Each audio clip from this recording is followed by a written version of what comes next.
5 recettes à la une, ça sent déjà bon.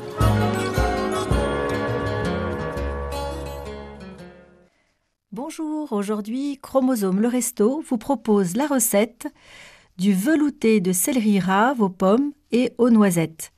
C'est une entrée réconfortante par sa chaleur et son onctuosité et la douceur de sa saveur subtile.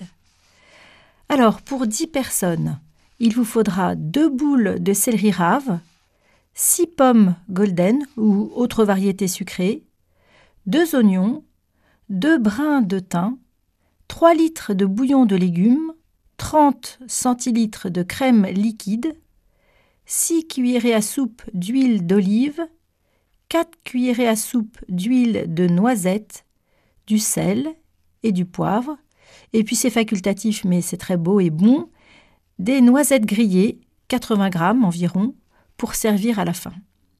Alors tout d'abord, il faut peler le céleri rave. Alors bon, là c'est la partie un peu courage de la recette, car c'est pas tout à fait facile. Et il faudra le couper en morceaux. Ensuite, peler l'oignon et le hacher.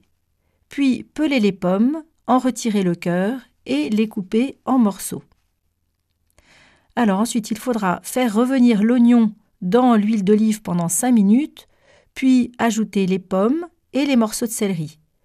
Vous poursuivrez la cuisson 8 minutes, et puis ensuite vous ajouterez le bouillon de légumes, les branches de thym, et vous porterez à frémissement pendant 30 minutes.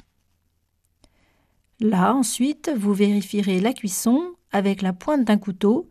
Le céleri doit être bien tendre. Si c'est le cas, retirez le thym, éventuellement un peu du bouillon avec une louche que vous réserverez si vous souhaitez obtenir un velouté plus épais. Vous pourrez toujours ajuster à la fin pour obtenir un velouté plus liquide. Donc ensuite, vous ajouterez la crème liquide, le sel, le poivre, et vous mixez le tout avec un robot plongeur ou un blender si vous avez ça.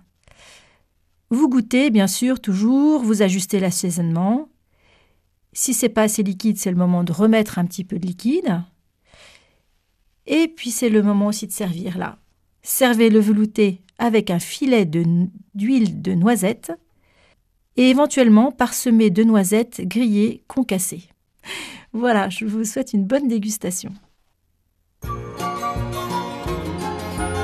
C'était 5 recettes à la une, à réécouter sur radiofidélité.com.